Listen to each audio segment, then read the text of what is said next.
Mark, good evening to you. Thanks for joining. You're welcome. It's my pleasure.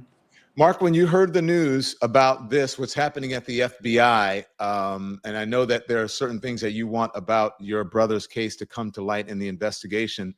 What do you think is going on here? What's your reaction when you heard this? I just think it's a compilation of all the incompetency that's been taking place there. But as I mentioned, for the past almost 6 years, I'm not that concerned with the case against my brother and the charges. I had nothing to do with that, and that's not my job to defend him. My concern is the details of the circumstances around what I used to refer to as my brother's death, and now I refer to it as my brother's murder. Because as time goes on and more things come to light, it's pretty obvious that it wasn't a suicide. Mm-hmm. And what's happening is a lot of people are trying to throw their hat into the ring and try to get part of the story or make a story out of it. And there's a lot of misinformation going on. Just the other day I was described as Jeffrey's older brother. I'm not the older brother. It's just it's that kind of stuff that people aren't being thorough, and they're just trying to make a story out of things. But again, I'm concerned about my brother's death and the missing information that we can't get, that you would normally get in a normal situation like this. I mean, simple questions like the night he was locked in for the last time, the night of August 9th, we know that one of the guards that got in trouble, Tova Noel, was there. The other guard, Michael Thomas, he was not there when they locked up the cell. He came on shift in the middle of the night. And in the DOJ report, they talk about an unnamed guard number 1 and an unnamed guard number 2. Who are they and why are they unnamed? That doesn't seem normal. We also can't get a copy of the 911 call that was made from the prison when they found Jeff's body. Also, I can't get the PCR report, which is the report that the EMTs fill out after every call they make. I was having trouble trying to get the PCR report, so I actually went to the fire department headquarters in downtown Brooklyn. And it turns out, and I have this on videotape, they don't have a record of the call. They didn't have a record of the 911 call that day, which the guy behind the counter, who was unaware of the Jeffrey Epstein story, he was kind of shocked that none of this was in the computer system. Also what I've been asking for, a few days after Jeffrey's death, Bill Barr, referred to the camera that was outside of the tier that showed the door to the tier, because the camera on the tier wasn't working for some reason, which we still don't know why it wasn't working. And I've been asking for the video footage from that very camera from 10 o'clock at night, the night before, until noon, the day he was found, because that would show who was there, who locked up the tier, who the last people on the tier were. And in the morning, it would show when Michael Thomas went in and found my brother's body. And it would also show when and how they took Jeffrey's body off of the tier, what condition it was in, who was there, who was running the show, who decided to move a dead body when they weren't supposed to move a dead body until the medical examiner showed up. So there's this, also there was a handheld video camera being used, I was told by somebody on the scene. And where's the footage from that camera? There's, what else is there? Also, a big question is, who are the other inmates on the tier? We know there was a maximum of 16 people could be there because there's 8 cells and up to 2 people per cell. Now, Jeff was by himself in one cell, so that leaves 7 cells. So there was a maximum of 14 other people on the tier. We're not talking about hundreds of people. So the question becomes, who were the other prisoners? When did they get there? And where are they now? We can't get any of this information from the government. Any interviews done or statements by those prisoners? From what we understand, they weren't interviewed, which is normally done. So these are questions that would normally be given in a transparent situation. And this has been anything but transparent. And then, like I said, you had Bill Barr making that statement about he saw the videotape and nobody went in or out of the tier, which convinced him it was a suicide. Well, with 14 other people, potentially 14 other people on the tier, that's a pretty ridiculous statement, because any one of those prisoners could have gotten into Jeff's cell if the doors were left unlocked, as I've been told they were, killed Jeff and gone back into their cell. So for Barr to say that, that was one of the things that first clued me in that this was a cover-up.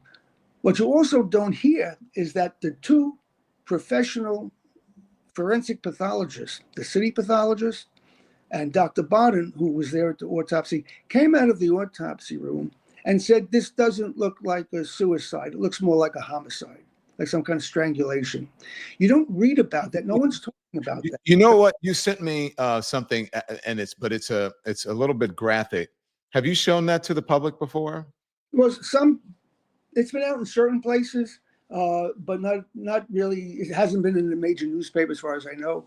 Yeah, the part of the things about Can we why show it, or would you prefer we not? you can, I don't. That's perfectly okay. It's evidence. So This you're talking about the picture? I can't see what you're showing. Is this the picture you're talking about with the mark on Jeffrey's neck? yeah, the mark, and then and it's got you see he's laying there. Yeah. Yeah. Well, if you picture somebody hanging by their neck, and I have other photographs of other people, unfortunately, in that situation. The rope around your neck goes tight under your chin and up behind your ears, because you have all your body weight pretty much hanging on this rope. Well, the scar on Jeffrey's neck, the indentation, goes around the center of his neck, more straight back. That's not the mark that would be left on a neck if he was hanging the way they described the way he was hanging. It took 4 years almost for us to find out what position he was in when he was found. I mean, why have we not been getting any information that would normally be readily available? Especially to me, I'm the next of kin. I'm his only, living close relative. I should have access to this. I can't get the medical reports. But let me go back to the video footage of what I was asking for. Initially, when I asked for that tape to see, how they took his body off the tier, initially I was told that I couldn't get it because it was still part of an active investigation. And I understand that. But after the investigation was over, I asked for it again. And I was very specific. I said the videotape that Bill Barr referred to, showing the tier, going in or out of showing the door going in or out of the tier. And now I was told that the only working cameras don't show that area. So first I couldn't get it, and now the cameras don't show that area. And now the other day they released footage of what they're saying is footage from that area. So it's just another one of the ridiculous situations that I've been facing of not getting information or getting misled. And they don't talk about this. Like I said, they don't talk about the initial determination by the two medical professionals. Kash Patel came out and made a ridiculous statement saying, well, he knows a suicide when he sees one. The question is, how many suicides has he seen? Is he a forensic pathologist? Does he have a medical degree? I mean, how can he make such a ridiculous statement? Let me ask you this, and get this out of the way, and we'll talk more about the frustration that you have. It must be frustrating to you when you hear all of these, the remunerations and all of the gyrations and rumblings and everything that's going on now, because you had been wanting to have this evidence and everything come to light. And now it appears that some of it may be coming to light, and they're having to, it looks like folks that are within the FBI are even having to push their own agency or their own administration to release, the evidence and some of the photos and some of the records, et cetera. That's got to be frustrating for you as a family member, having to live through all of this. Well, it's frustrating to me as a family member. It's also frustrating to me as an American citizen to know that the government is playing games like this. I would encourage any legitimate FBI guy, and I have a lot of respect for law enforcement personnel. I'm friendly with a lot of them. I would hope that one legitimate person would actually fess up and release some of this information, that we've been asking for. And we're not asking for anything out of the ordinary. We're asking for things that would normally be provided. Look, if this was a clear suicide, why are they hiding all this information? No one's been able to come out and say this is definitely a suicide with any facts, without disputing Dr. Barton, who has done about 500 autopsies, prison autopsies, and I don't know how many Dr. Roman did, the city pathologist, but it's certainly more than one, as opposed to Kash Patel, who has, I would imagine, 0 autopsy experience. Mm-hmm. When you saw that interview with them, I think there was a couple of interviews. The one thing with Maria Bartiromo, where they sat down, and I mean, they were glum, and they're saying there's nothing there. I would be honest with you, there's nothing there. After years and years of pushing, and also calling this somehow a Democrat, according to them, conspiracy theory, and that somehow the Democrats were involved in your brother's death. I don't think the Democrats look. Well, I look at it this way. Bill Barr, when he came out with that ridiculous statement, he was the attorney general. You know, who did he look? If Jeffrey was murdered, which I believe he was, somebody did it. So the people who were coming out with these ridiculous statements, I think, are covering up for somebody, right? So who are they covering up for? You know, Bill Barr worked for the president of the United States. Kash Patel works for the president of the United States. Pam Bondi works for the president of the United States. Maybe someone should ask him what he knows. Who do you think they're covering up for? Who do they all work for? They all work for Donald Trump. Well, like I said in another interview, I wouldn't be surprised. You wouldn't be surprised if Donald Trump was behind your brother's death? Are you saying that Donald Trump had your brother murdered, you believe? I'm not saying that. I'm saying if that's what it was, I wouldn't be surprised. We know that Jeffrey had dirt on Donald Trump. We know that. That's a fact. Because he said in 2016 with the election that if he said what he knew, they'd have to cancel the election. He didn't tell me what he knew, but that's what he said. And I've been public about that before. That shouldn't come as a shock. Dirt like what? Dirt about what? Cool. Steve Bannon said that the only person he feared for Donald Trump's sake was Jeffrey Epstein. Why? What do you think? Jeffrey was going to beat him up? No, it's because of what Jeffrey knew. And what did Jeffrey know? Well, I don't know. He didn't tell me what he knew, but he said if he said what he knew, they'd have to cancel the election. That's a direct quote. Yeah. And you believe your brother had dirt on Donald Trump. I'm trying to figure out dirt like what? Well, I don't know. He didn't tell me, but I do know they used to be very friendly back in the 90s into maybe early 2000s. Yeah, they used to fly in each other's planes. And yeah, Donald Trump was in Jeffrey's office a lot in the early 90s when he was in financial trouble. Yeah, they were good friends. Jeffrey used to tell me that he liked hanging out with him in the early days. Trump was a funny guy, you know, so they were good friends. I only saw them both together once when I flew up from Florida with them on Jeffrey's plane once. So I don't have a lot of experience with them, with other people around, but they were good friends. So, but Mark, let's be honest about this, all right? Because we're all adults here. When you say dirt, it would have to do with something that has to do with, you know, either trafficking or SA, as we call it, assault, and young people, young girls. That's the accusations. Do you believe that? Because that's a possibility. It could also mean stuff in the business realm. Like I said, I don't know. Jeffrey didn't tell me. And as I've been saying for almost 6 years, I don't like to speculate. I like to stick with facts. Mm-hmm. And you said it could be something in the business realm, or it could be something to do with that, right? Well, it could be anything. I don't know what it is, so I'm not going to start listing possibilities. That's not my job. But that's a lot to say that you are, you know, that this person. Well, I mean, Jeffrey Epstein, your brother, did die, or as you say, was murdered. That's according to you. He did die when Donald Trump was president. Correct. And there will, you know, and somehow this became Joe Biden's fault. Yeah, I have no idea. I'm not sure how that became Joe Biden's fault when it happened under Donald Trump when he died. And somehow it became Joe Biden's fault. And now they have released the papers, and they're saying the papers were at the Southern District of New York, and I've got all this stuff, and there's a lot of dirt and whatever. And then all of a sudden there's nothing. And now you have the deputy head of the FBI saying, I may resign because the Attorney General of the United States is not releasing all the information that he believes is pertinent. That's pretty big, Mark. Come on.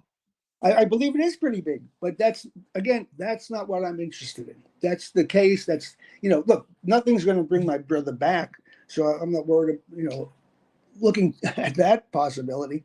And the stuff about the case and what the intricacies of the government actions is not what I'm concerned about for my brother's sake, because that's what I'm concerned about is the circumstances of what I believe to be his murder.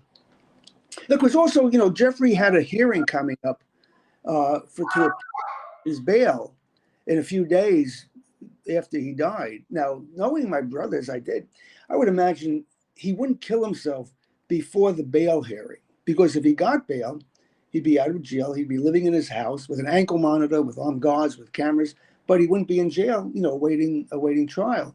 I could see if he went for the bail hearing and it was denied, and then he figured he had to spend another year in jail waiting for a trial. I could see him, taking himself out. Like I said, when I first heard that he was found dead from an apparent suicide, I had no reason to doubt that. But the next day, when they did the autopsy, and both professional, experienced pathologists came out of the room and said they couldn't call it a suicide because it looks too much like a homicide. That's on the initial death certificate. It's when it said cause of death, it said pending further study. And then a few days later, the chief medical examiner, Dr. Barbara Sampson, who never saw the body, she was Jeffrey was removed from the place before she ever showed up. She declares it a suicide without giving any explanation of what further study was done to make her come to that conclusion. Again, this doesn't pass the laugh test as far as I'm concerned. There's just so much of this, and there's so much like what you might call, circumstantial evidence. But it's like the story, like if you leave your house in the morning and the streets are wet with puddles and all the cars are wet and there's water dripping from the trees, but it's not raining, you could safely assume that it was raining before you came out. You didn't see it rain, but you know it was raining.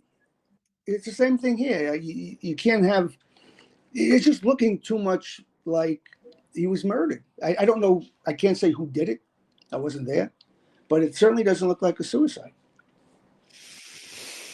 Do you think there are too many weird coincidences of cameras going out and the video not working and, things that are being redacted, and then all of a sudden Donald Trump doesn't want to talk about it when questioned about it at a press conference? Yeah, why not?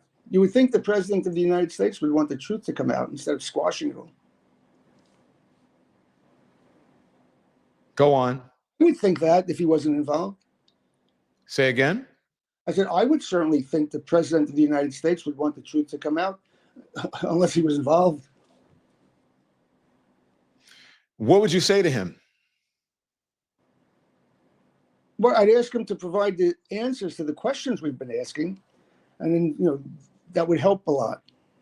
And then to come to some kind of determination after that. Like I said, I don't want to speculate. I like to work on facts.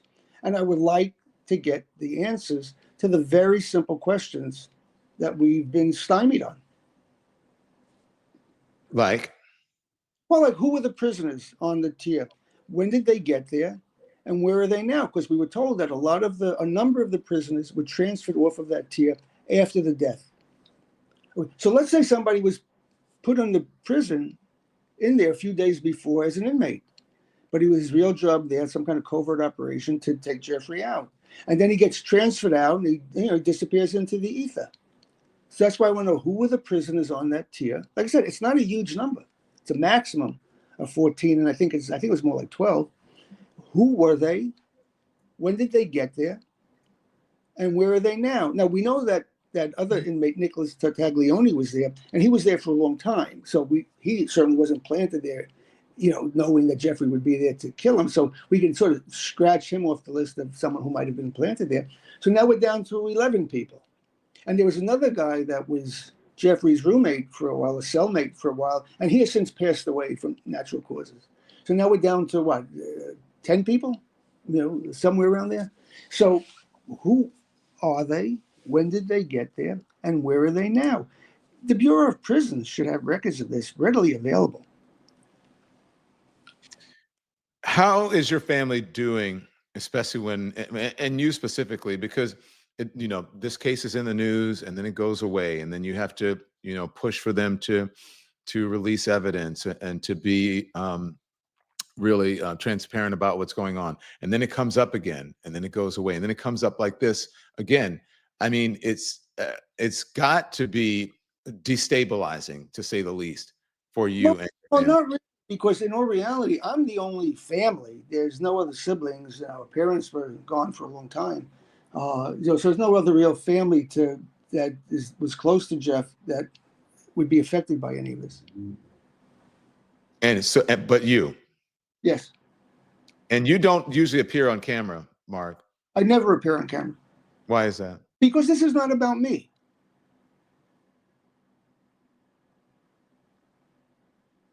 Go on. It's just not about me, and I just don't want to be out there. I travel a lot, and I don't want to be recognized. You know, a lot has been said about your brother, a lot of speculation, and you know your brother has been demonized. Do you think that there is a fair portrayal of your brother out there about who he is, what he might have done, what he was accused of? Well, I know that Jeffrey did spend time with women that were too young. Yeah, he was guilty of that.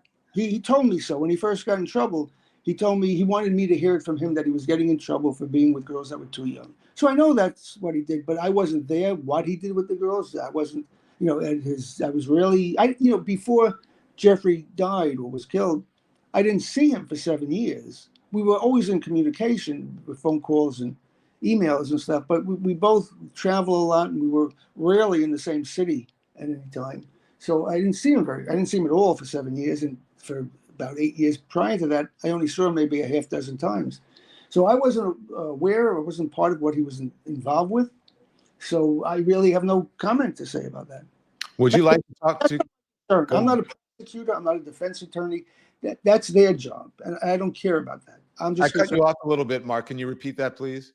I said, I'm not a prosecutor and I'm not his defense attorney, so I don't care about the cases that were affecting him. Also, he's not here anymore. So as far as I'm concerned, the cases don't mean anything to me. Okay, I'm just concerned about the circumstances of his, what I now refer to as his murder. If you could talk to, do you want Bongino to resign? You think that would have an effect on a positive effect or a negative effect on what you want done? No, because he wasn't giving me any information, so I don't care if he goes, comes or stays or goes. It's not, like I said, I'm not involved with that. I just want the information for the questions that we're asking, which would help try to determine what happened to Jeffrey in that prison. There are certain people, a group of people who have built a whole narrative and built careers around your brother. And right now it appears that the stuff that it is AstroTurf, and it's not a strong foundation, that it was built on lies, and just on information that they had no idea about. And what it appears now is that, Kash Patel and Dan Bongino in positions where they are having to, at least for as much as they can, go by the law, even though Donald Trump is their boss. I think they're coming to a reality check about what really happened, and it doesn't necessarily line up with the narrative that they put forward. Yeah, but lies eventually close in on you. I would like Dan Bongino or Kash Patel to say, hey, the initial autopsy report showed that it didn't look like a suicide, that it looked more like a homicide. That's a fact. We have all the records for that. Why won't they say that? If you could talk to them, what would you say? I know you'd ask them that question. Would that be the only thing you want to know from them? Yeah, so why don't you release the information we're asking for? What's a big secret? Why are you hiding this information? Why are you concealing this information? Who are you protecting in this cover-up? Because it's obviously a cover-up. There's been other cases with prisoners committing suicide, and it's completely transparent. All the information, whatever videotapes are, all the stuff is open when the attorneys ask for it, or some people ask it under the Freedom of Information Act, the FOIA requests. They get the information they ask. We're not getting anything. And then when I get something, they're telling me the cameras don't show that area that I'm asking about. And then they release a videotape supposedly of that same area. So how are you supposed to assume that this is straight and legit? I think not only you deserve it, but I think the American people deserve it, because they've been living with this as well for the last 6-7 years. Well, that's what I said at the beginning. I said, I'm asking for myself, and I'm, as a brother of Jeffrey, and I'm asking as an American citizen. This is not what this country should be about. Mark Epstein, thank you, sir. I wish you peace, and I appreciate you coming on. I know that you're on vacation, and you're spending time with your family. So I hope you get the answers that you deserve. Thank you so much. Thank you. Be well. Be well. You be well. Oh, okay. Well, there you go. That's what you get here on the Don Lemon Show. Thanks everyone for watching. Your support means the world to us. So make sure you hit the like button and you subscribe to our channel to make sure that you never ever miss a video. We're live every day, 10 a.m. Eastern time. We drop even more content at 2 p.m. Eastern and 5 p.m. Eastern. And if you want more Don Lemon Show content, we'd love for you to become a member of the Lemon community, where you will receive access to special community posts. You'll get exclusive content and members only live shows. So head over to our channel page or click the join button on this video. Again, thank you for watching. We appreciate your love and your support, and we will see you next time.